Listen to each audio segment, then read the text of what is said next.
So this episode, it has a lot of depth. It has a lot of things that you do not see coming. But number three, I have to say I'm sorry. Apple Shy's new OTP. Oh my gosh, these guys work off each other so well.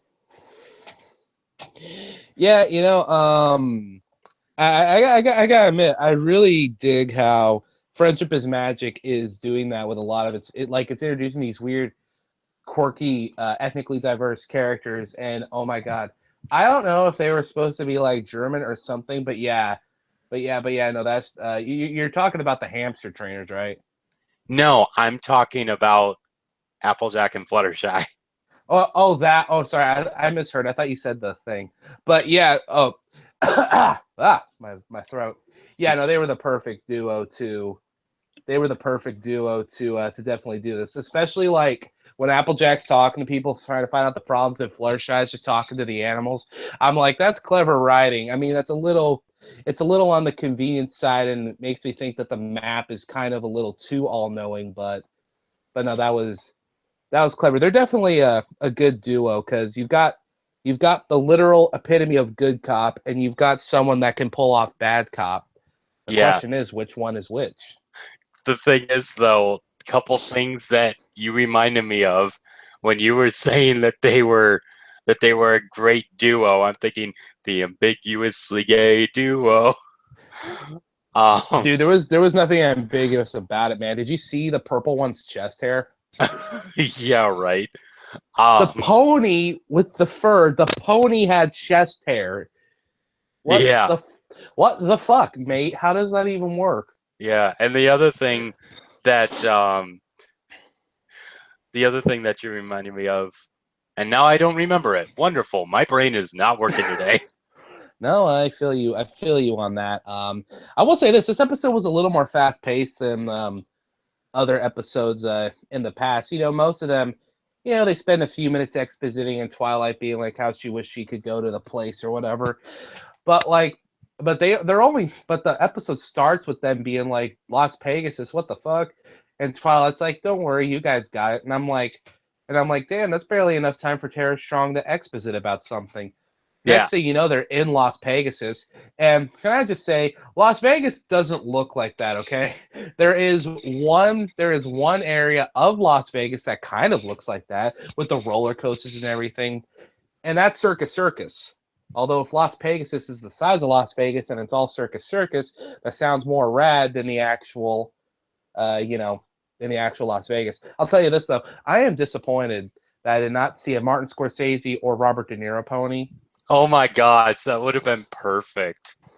I'm just saying, like, how dope would it be, like, if there's a cheating allegation, and then there's a part where one of the ponies gets taken to the back, and they break his hoof caps or something.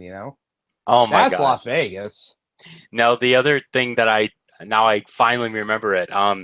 The one thing that you were saying about the map, that it's a little too all-knowing. I'm thinking just like Twilight opens the map and all of a sudden you hear phenomenal cosmic power. For a And then second there, I thought, considering how big the castle is, you could really still say itty bitty living space. oh my Like that god. one area inside the throne room. So, really quick, when we get into the plot, the the friendship problem in this episode is Flim and Flam. And Flim and Flam are in this episode, kind of. And here's the thing, I want to pose a question to anyone watching, okay? Why does the show want to try to convince us that they're bad guys? I was talking to John about this, and I know he was probably hoping I wouldn't bring it up, but I'll make it quick. They're just businessmen. I mean, are businessmen bad? I mean, I guess that kind of depends on where your political allegiance hells. But like Insider Squeezy, I kind of get how they could be considered bad guys, but the show is written in such an obviously left pandering way that it's written as like, oh, these guys are bad because they want to modernize and not do things the traditional way. Even though in most cases modernizing things are typically leading to safer and more accurate results. Their second appearance, yeah, I can understand because they're essentially, They're definitely doing con men there. Yeah, that makes sense. They're essentially Peter Popoff, but they weren't conning anyone in their first appearance. And here they're fighting, and Applejack is like, I don't want to help them. They're a bunch of dicks. And, it's like they're not just friends, they're brothers. I'm assuming twins. And Yeah, it's like you would think you would think this show would take two brothers not getting, especially twins not getting along. I was kind of hoping they take it more seriously, but I understand why they did it because it was actually pretty smart the way they set it up because in the episode who was the guy that ran the place again? I forgot. He looked like John Goodman, but he sounded like Elvis. I think it was called like Main Event or something like that. But this dude is a Main total. event. This dude was a total Elvis character. Oh my gosh! Just Oh like no, it was. at the end of all his lines, he's just like, oh, just like Oh yeah, it's yes. like, I mean, it was really obvious, but it never really got annoying. It was just the right amount of okay. That's And then funny. even That's funny. better is when they first get in. The first bridge coming off the boat. I'm thinking like, wow, this actually looks pretty awesome. They get inside, and it looks like Mall of America, the theme park area of Mall of Dude, America. Mall of America looks so rad. Yeah. Um, Oh yeah, but but so like I was saying yeah, I was because I wanted to remember that dude's name. He's showing them around, and then we meet we meet that one performer pony, and then we meet the director of the stage play, and then we meet the two ambiguously gay animal trainers, and I it like sounds so horrible when you say ambiguously gay animal trainers. Oh my gosh. the point is, I like how they did that because I didn't actually see that coming. Because, in a sense, because Applejack, not wanting to help the Flim Flams, that annoyed me. But when I saw the other friendship problems, I like that the episode pieced it together that helping out Flim and Flam, and it would be like a domino effect, into helping Hmm. out the other pony. So that was pretty clever. I will say this though, acrobatic acrobatic magic act sounds amazing, and I really want to fund that. Okay, Yeah, totally. that Here's that my acro thing that though. acrobat, I love that shit too. She's just like, it's called blending genres. I'm just like, dude, I'm all about the blending of genres, man. Yeah. But, going back to when they first get into the That's hotel why I like area. listening to Dream Theater. So you have, the inside looks like Mall of America, the theme park area. But one specific part that I noticed is they have a pony DDR. I'm like, yes, they have a pony Dance Dance Revolution. That's awesome. Yeah, that was pretty funny. Yeah. So I when they, and and what, and can I just say another quick thing? Las Vegas is not this friendly, okay? yeah, I can definitely, I know I, that I, I, much. I mean, they're all just like, dude, everyone gets along here. I'm just okay. Even kids these days would have to be like, that's bullshit. Okay, I mean, it's just like, no, Las Vegas isn't this nice. I should have gotten an STD just watching this episode. I know what you Just mean. throwing that out there. Okay. Yeah. So when they meet Con Main, I should say, because that's what they named Donut Joe in Friendship Express. I'm like, okay, I'm gonna use that. So when they meet Con Main, because he is a con man, so when they meet Con Main for the first time, he's just like, yeah, how do I how I know you two, and it's just like, how do you know us? Well, I'm big into the Princess of Friendship and whatnot because I'm a big fan of hers. Because I'm also big into friendship, and anyone who's a friend of Tom Main is a friend, like anyone who's a friend of Twilight's is a friend of mine, or something like that. Yeah, I And kind of like that. I kind of like that. It's a nice change of pace. Normally, whenever the ponies go anywhere, even Twilight, no one seems to know who they are. So it was actually kind of cool that he knew who they were, and again, that played into his deceptive strategy and again, later because it was and actually pretty smart. yeah, and again, in this in Las Pegasus of all places. You wouldn't expect that in Las Pegasus. Yeah, you would think he would think that that's like a liability to like business or something, but he's Yeah. just like, dude, friendship is good for business. Yeah.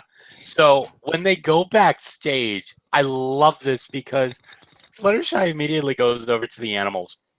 And they're these little like ferret things of like pink and blue. And I'm thinking, those are the most adorable freaking things I've ever seen in my life.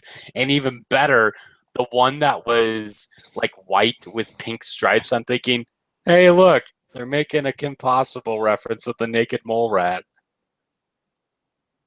Are you telling me my homie Rufus was in this episode and I didn't even realize it? Yes. What the hell? So when they go and they're, you know, everyone's saying that, you know, this guy's amazing, but they're always arguing. And when they go back out, like they're trying to see, you know, what's going on. And then they go to Flim and Flim, who are selling tickets. And the first thought to me was like, wow, they're actually inflating their own ticket prices to get into the same thing. It's like it's like those people who try and con you into buying tickets before you get to the state fair or whatever. You know? Yeah, it's like yeah, it's just like, oh hey, a $20 admission, bro. I'm gonna hook you up with a deal. Oh yeah, I'll sell you this $20 ticket for $80. Yeah, exactly. Or And it maybe I'm was thinking of scalpers at sporting events. Either way, you're losing like $82. yeah, but you think that's what they're doing, but in reality, no. You hear, no, this guy hired us and we're helping him out. And I'm like, wow, they're actually not being assholes this time. Yeah, they're actually like employed. I mean, honestly, considering what happened to other ponies that the main six kind of fucked over, they ended up pretty good if they got a job at Las Pegasus. Yeah. So when they start arguing and they're trying to up each other, you know, Applejack's just like, you know what? I don't even care. I'm gonna go try and find what's going on with the other ponies. Fluttershy goes in and talks to both of them individually, and she's just like, what's going on? Well, that brother of mine, if I can even call him that, is calling me a lying, filthy cheater, and vice versa with Flam. And I'm thinking to myself, wow, Fluttershy doing detective work is absolutely adorable. We need an LA Noir with Fluttershy. Because that Oh my notepad that god. she had, oh my gosh. Yeah, yeah. Can I just say, much akin to Scootaloo last week with last week's episode. Fluttershy was on fire this episode. Okay. Oh yeah, totally. Like of course Fluttershy will always like, be on fire because she's Fluttershy. She's awesome. But specifically in this episode, I just I like how it's all the qualities I like about Fluttershy. She's got the little nervous side to her, but so she's smart, and I like how much of a subtle dick she can be, especially jumping ahead a little later when she is giving Applejack just the fattest "I told you so" look when the Applejack realizes that when Applejack realizes that they have to help out Flim and Flam. I'm just like, man, look at that shit-eating grin. But again, going to the shipping side of that, you're thinking, wow, Fluttershy knows how to pull her bitch, doesn't she? No, John, we already established that the Applejack Rarity Spa episode, that episode confirms that they're dating, and it confirms that that Rarity is tired, that Applejack can't spend enough time with her because Applejack's overworked. Okay, They made it canon, goddammit. let me tell you something. Trust me, I love Rare Jack. I love Rare Jack to the bone. But I am a To bit the bone. biased here. I am a bit biased here because when it comes to me and my girlfriend, I'm a Fluttershy fan. She's an Applejack fan. So Appleshy. That's kind of Shit. why I'm biased. Well, John, you're just gonna have to break up with her. Oh, shut it. I was kidding. Come on. You know what's sad though is that there's probably people that have maybe not broken up but have gotten into fights about stupider shit that are in fandoms. Mm-hmm. Oh my gosh. I can totally see that. Like, there was one, it was a Tumblr post where this guy's just like, so this lady with pink hair came through my line and she said something stupid. And then you see later on the same Tumblr post, the girl who has pink hair or whatever is just like, that was me, you fucking asshole. And he's just like, no, it's not. I made that up for notes. What are you doing? Oh my god, that's funny. Or there's another one where it's if if you want to see the stupidest of crap to break up for, one of them is where the girl is just like, I'm breaking up with you, and the guy's just like, is it because I say uh-oh spaghettios whenever something bad happens? And she's just like, yeah, and then very softly, uh-oh spaghettios. Oh my god. I I'm mean, just like, I don't know. yes. That one I can understand. That one I can understand. No, I'm kidding. But oh man. No, so Spaghettios are gross though. I'm sorry. dude, do you really want to piss off the SpaghettiOs fan Fan club. portion of the undercover brony? How do you not know that that's our clinch spot, bro? Oh my gosh. So anyway, like we I were saying, refuse to let us go to the next round. so they what was I saying? So they realize that turns out that the boss of a massive Las Pegasus corporation might be a bit of a dickhole. So they're like, okay, well, here's what we need to do. Flim and Flam resolve their conflict. They resolve their conflict pretty fast. I mean, literally in one sentence, they're like, "Fuck you," and then literally a sentence later, they're just like, "Bro, I love you." Well, really think about it. You know, that I'm just going to say Elvis Pony from now on because that's exactly what he is. Yeah, Elvis EP. Pony has been telling them lies about each other, which I get, number one, that there's a bit of a plot hole here because you really think about it. These guys are brothers. Why wouldn't they talk it out, you know? But Yeah, again, normally brothers are the first one to tell each other that was like, hey, you're being kind of a dick. yeah. But then again, you know, for the convenience of this episode, I get what happened and why they made up so fast. Because again, they are brothers. Oh Um, yeah, I mean, makes sense. yeah. So when they go and they're just like, so Applejack, we're going to be able to use some of our con expertise to get Elvis Pony to spill the beans. And I'm just like, ooh, you're going to use your con magic on this guy, aren't you? I like this story. And when they go and they try and set up this elaborate scheme where Fluttershy is again dressing up like this big hotshot model called like insanely rich, I think. Which, by the way, super rich.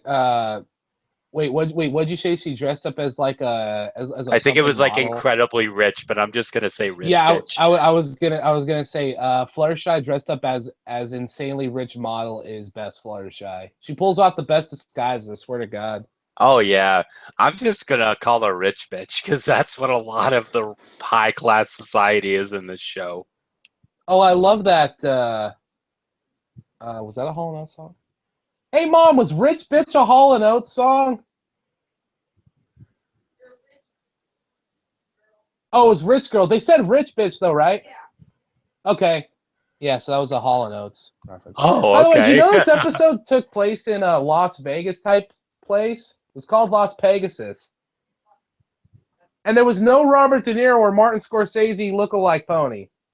Then it's not real. My mom says Las Pegasus isn't real. Yeah, yes, Las Pegasus isn't real. Oh, and no one got their kneecaps busted or buried alive. yeah. My mom says this place isn't real and this show lies to me. Oh my gosh, that's too funny. But they're going through all this, and you have Flim on one side talking to Elvis Pony, and Flam on the other side talking to Rich Bitch. And you have both of them trying to say, one of them going on one side is just like, she's going to try and take over your establishment. You need to make sure that you maintain a chokehold on this establishment. And then you have Flam, who's just listening to Fluttershy whisper, which she is whispering a few things that are coherent, actually, which is great. Because I love that kind of realism when it comes to the voice acting stuff. But Yeah. the things that she's whispering is like, I'd like a VIP tour. I'd like to be pampered, all this stuff. And Oh, I love how Fluttershy whispers to, I think, Flam, and Flam's just like, my client, Filthy Rich, does not waste the energy most people do with talking. She prefers to use every breath of hers making money. I was just like, fuck. That's so great. And even first, you have Flim coming up to Elvis Pony's office, which is a really cool office. You have that big open glass area with everything that goes on. And I'm thinking, this has got to look like a locale from one of the Fast and Furious movies. I'm sorry. It almost looked like, or yes. something from Marvel. You never know. But when he brings him in, he's like, you do realize that I'm here to make money, and I'm going to do it at any means necessary. Now, are you with me, or are you out? And I'm just like, are you damn. in or out? Yeah, it's just like, he comes up and he's just like, tread lightly. Had to make a Breaking Bad reference. I'm sorry. No, I was just going to say, I felt the Heisenberg in that too, bro. Yeah. So when they get back downstairs and they're about to start the VIP tour, Rich Bitch asks Flam to ask about, what's the secret to your whole operation. He knows that Elvis Pony knows that he's being conned here, so he just makes something up and exposes it all. And I'm thinking, wow, that didn't work. And he just says, like, you can't outsmart the master of con man. I'm just like, damn. Yeah, he said something like, you can't out-con a con man. It was something badass. Yeah, and I'm just like, I did not expect that kind of depth from an episode like this. Yeah, I know. The actual complexity that went into a lot of the writing here, while I didn't agree with the treatment of Flim Flam, and honestly, I'm being real with you, I feel like Fluttershy could have done this whole thing by herself. Yeah. I mean, Just talk to the animals there. and she'll be fine. I mean, Applejack did need to be there. I understand that. But, I mean, I don't want to go back to what episode was it where she said, Princess Celestia, I didn't learn anything? What episode was that? That was Super Speed Cider Squeezy 6000. Okay, that's right. I remember.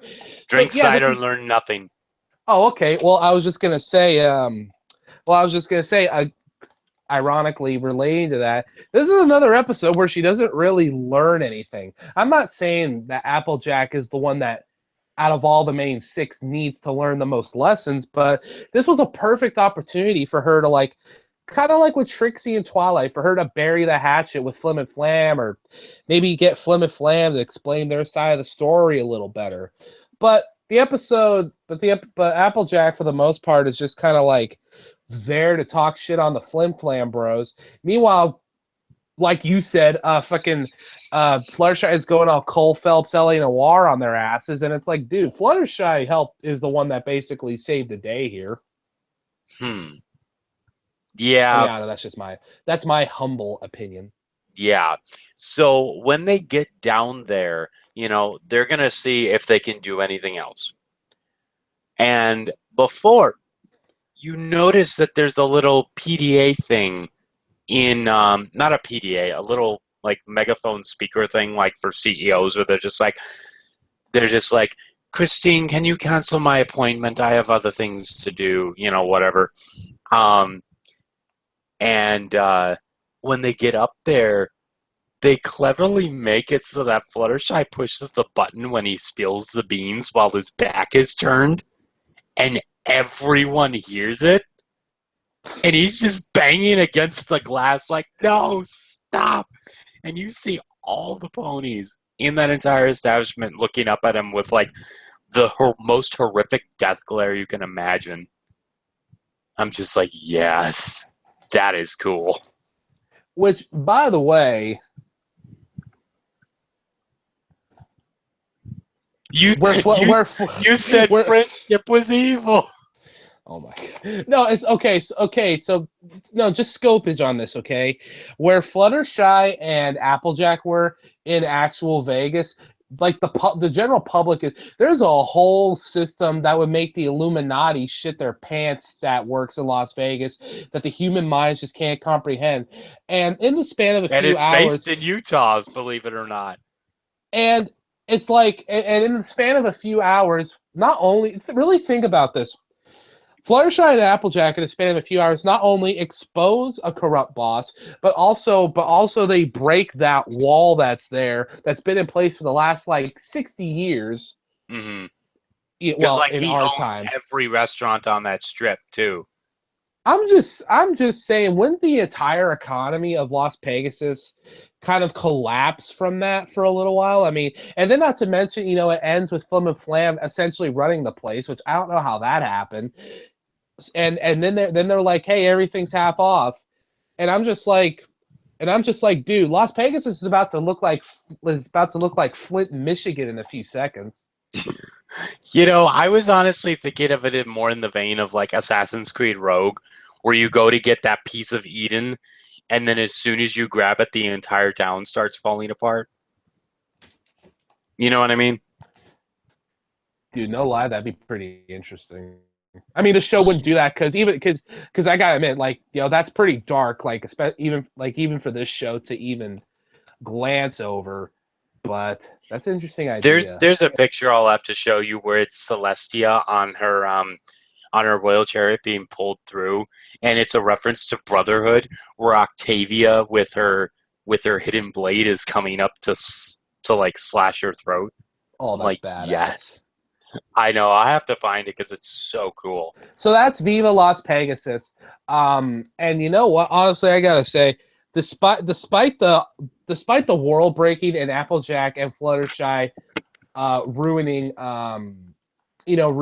Las Pegasus's economy for essentially the next few decades or so, I gotta admit, I really did like this episode. It feels kind of moot to compliment on the animation at this point in the show, because honestly, I don't want to be like I expect it to be good, but I know it's going to look good. Like, even on the episodes where there's not a lot of things happening, you can tell that they kind of just, left it as it was to save money for like the finale or something. It always looks good. And in an episode like this, where it's, there's not really like Flim and Flam's second episode, there's not like a big conflict. But this is what I was saying when we reviewed that episode long time ago. I'm perfectly fine with an episode like this having like, mostly dialogue and not a lot of action and whatever, because the show can do it well. And this is a scenario where everyone had something interesting to say. It all mostly contributed to the plot. It made Elvis Pony look like the manipulative dick he needed to be. The Flim Flam brothers, I wish they were fleshed out a little more, but I enjoyed their characters for the most part. Fluttershy saved the day by going Dick Tracy on their asses. And it was a pretty pleasant experience. I don't have my soundboard with me, so I'd give this a 9 out of 10. And honestly, if I'm being completely real with you, I'm giving it that high of a score. Just take away like all the other good things about the episode. I love this episode from just a writing, a dialogue perspective. I grew up playing Metal Gear, so I'm all about that shit. Well, really thinking about it, my first impression was actually going to give this a 10 because I really enjoyed this episode and it was a lot of fun for me. But this is the first time. You know how like there's episodes where I don't like it before, but after talking about it, I like it a lot more. Yeah, like Rarity This act- Takes Manhattan. This actually has the opposite effect on me. I don't like it as much after we talked about it. I don't know why. What? You crazy, Holmes? Say what? I give it a 9.5. This was very good. This was enjoyable, and I liked it a lot. Had good depth. I liked the way Applejack and Fluttershy were written together, especially at the end when they're saying, your kindness with Flim and Flam wouldn't have won out or anything, and then Fluttershy is just like, well, your honesty helped with bringing the main con man of Las Vegas is down to its knees. I'm like, that's kind of cool, Yeah.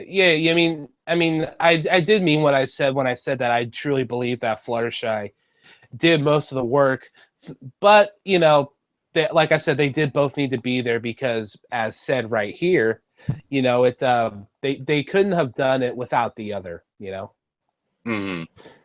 So yeah, it was this episode had a lot of nice balance, I guess, is the takeaway from it. There was a good balance of, good dialogue good dialogue. It was a good story. So yeah, this was a good one. I like this show. Yeah, it's such a good show. And So, I hope to have it last until like season 10 or 12 or something like that. So what's up, call for the next episode? Really quick, and I'm going to make this public. I keep seeing a picture of Starlight Glimmer dressed up as Daring Do. Is that legit, or is that just a fan thing? I don't know if it's legit, but I know the season finale is supposed to be something where she gets the main six are incapacitated, so she has to have a ragtag group of ponies with her to save Equestria. All right. So Starlight Glimmer is going to lead a ragtag group of ponies? I think so. That sounds awesome!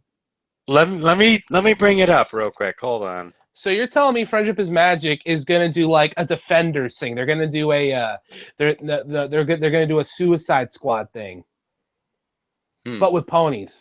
That'd be pretty awesome. Okay, let me. So badass. Okay. The next one is called Every Little Thing She Does. When falling behind on her friendship lesson. It's a Beatles reference. Yeah.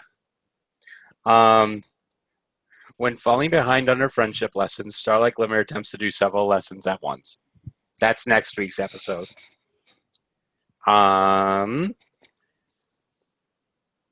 Okay. The title of the season 6 finale is referencing The Hobbit and Lord of the Rings. It's literally called To Where and Back Again. Are you fucking serious? Yes. There and Back Again, A Hobbit's Tale by Bilbo Baggins. No, but it says, without the main six's assistance, Starlight Glimmer summons an unlikely team of heroes to combat an evil force. And then episode 26, Starlight heads into battle with a squad of her own to save her friends and Equestria. This will be a fun... Dude, that sounds dope as shit! I know, right? That would be amazing. If we had like an Avengers of MLP, that would be amazing. Bro, you don't know how much I want that. There's also another one. I don't want to wait. Pony point of view, and it says Twilight Sparkle gets different. Oh yeah, PPOV. Yeah, what happens on a boat trip between Applejack Rarity and Pinkie Pie? That should be interesting. Let's just hope it's not a re-house of What About Discord, because that'd be stupid. Ugh, don't remind me. And then you have Top Bolt, which is where Twilight and Rainbow Dash have to go to the Wonderbolt Academy to solve a friendship problem. Maybe they can make the Wonderbolts stop being mostly dicks. Let's just hope. Okay, I mean, it made some sense for the it made sense for Rainbow Dash's hazing episode, but yeah, the Wonderbolts are kind of assholes. It's kind of like when they showed the Jedi in the prequel trilogy. It's like, dude, it's the Jedi, but it's like, wait a minute, they're kind of dicks though. Yeah, definitely. I mean, it made sense in Star Wars because you know That's the way they were written. Yeah, so I'm okay with the Jedi being dicks. But the Wonderbolts are not only Equestria's lead sports team, but they're also apparently, I'm still going by that Spike episode, they're apparently one of Equestria's first line of defenses. So, Fuck it. So yeah, yeah, no, good episode. I'm glad we talked about it today. yes, this was a lot of fun. Now for next week, it's going to be on Monday because I know Snakeskin's actually out until Monday early afternoon, I believe you said. Yeah, it depends if LA traffic's going to be a douche or not. Yep. So he's going to LA for the weekend again. Hey, Yeah. man, I can't help it. South Cal needs me. Gotham needs me. Yep. So yeah, that's it from me, John. And me, Snakeskin. And we will talk to you guys later. Peace out, Dragon. Everyone should watch that Cyborg 009 Devilman crossover. It was really good.